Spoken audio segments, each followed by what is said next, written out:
Welcome.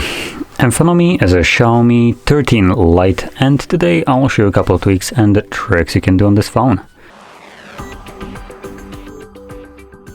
So anyway, let's just get straight into it. So we're gonna begin by obviously navigating into the settings, and I'm gonna start off with notifications and control center. Now in here, there's one thing that I personally like. I do like a minimalistic look on my device. So that's primarily what I'm going to focus on for the most part. So anyway, let's just start off with the status bar section right here. And at the bottom, I believe, oh, never mind. Or is it? I think it was this one. Show notification icons. Yeah, that's this one. So if we turn that off, it will remove all these icons right here. So I have couple notifications, as you can see, the point that they're basically not fitting right here anymore. So I can just completely hide them from my status bar while still actually keeping them here. It gives me just a bit of a cleaner look. Now unfortunately here we don't have options to hide these toggles. So as you can see, NFC is turned on, but I have no way of actually like hiding it unless I just straight up turn it off, which is a little bit of a shame, but anyway. We also have a couple options for battery. So battery indicator, we have the one that is set by default. We have just a battery, or battery with a bigger like percentage text next to it. Also you have things like hiding the notch, which at this point I don't think anybody really cares about anymore. Though here we do have a little bit of a bigger cutout than most of the phones in recent timing, so if you're interested in it, you can check it out right here. Now moving on to the next thing, it's going to be the dark mode, which you can find under the display. Here you have the switch between light and dark, which you also are presented with this throughout the setup of your phone, but what you are not presented with is the option below that, which is a scheduled dark mode. When you enable this, it automatically sets itself to sunset to sunrise, meaning that this general time, sunset or sunrise, it will swap between a light and dark mode. So during the night time you can have a dark mode which will automatically turn on, and once the sun rises it will switch to light mode. You can also select it to be on a custom timer and provide it with specific start and end time. Now moving on to the next option, which actually was still under the display, it's the color scheme. So let's just scroll down a little bit and it's right over here. By default, it will be set to vivid. There is an option that I personally prefer, which is the original color. Now this is basically the color calibrated option. It might look a little bit jarring at the beginning because it does make the display look more yellowish. Once you have been using this for some time, it will be a bit more significant difference how content actually looks like. On the camera isn't picking it up all that well. But like I'm saying, if you change it on your phone, you will most likely see that everything just kind of became more like yellowish.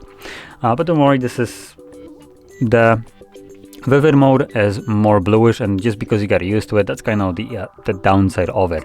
Now the one that I have selected right now, which is the original colors, is basically like the name states, a color calibrated version of how colors should look like, how creator of any kind of image has intended it to look like. So that's what I prefer myself.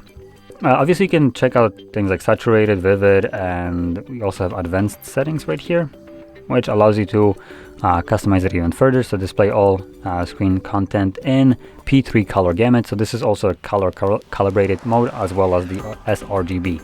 These are just two different color calibrations in a way, I believe. I'm not like super well versed in this kind of sRGB and P3. I know that these are just like calibrations, color gamuts, but I don't exactly know how they differ, to be honest. And just flipping between them, there is, so P3 looks a little bit brighter, so you can see it on the pencils, like specific colors, not even all of them. So for instance, blue doesn't seem to be changing at all. Green also, whoops. So the pinkish, the orange, and more reddish colors are changing only, at least from what I can see. But yeah, both of them should be technically calibrated gamuts, so which one of you can select whichever one of them you want. If you're looking obviously for color calibrated options. Now if you don't, if you just like the vivid mode, it's obviously completely fine as well. Now moving on to next thing, it's going to be the gesture navigation. Now this is, or was it home screen? There we go. So it's under home screen, you'll have system navigation, and here you can swap between them. So you have gestures. It asks us if we want to learn them. No, I'm pretty sure I can figure it out on my own already after several years of using them. And you also have a indication right here, just an animation on how you can use your gesture navigation. Now if you never used them before, just a quick little guide. Swipe up to go home, swipe up hold to go to recent, and swipe from either side to go back. Pretty simple, I would say. Now going back into home screen and the system navigation, we have another option, which is gesture confirmation. No, there we go. This is what I'm looking for. Hide full screen indicator. What this will do is hide these buttons. So again, going back to what I started from the beginning, it just gives you a cleaner look for your device. So not only do you remove the buttons, you also remove the bar, and it's hidden or invisible, but it's still there. So you still navigate through your phone the same way. Now it still brings up the back button, as you can see, but you just don't have the indicator right here at the bottom. Anyway, moving on to the last option, which this will be just removing the Google, the Hey Google, or however you want to call it, when you hold your power button. So this thing, I personally don't like it. I don't know how many people tend to use this. I am one of those people that just absolutely despises it, never use it. If I have to hold the button and talk to my phone, I might as well just do the action that I'm gonna tell the device to do for me. So I prefer to have that off, just because I have more use for the actual power button rather than the Google Assistant.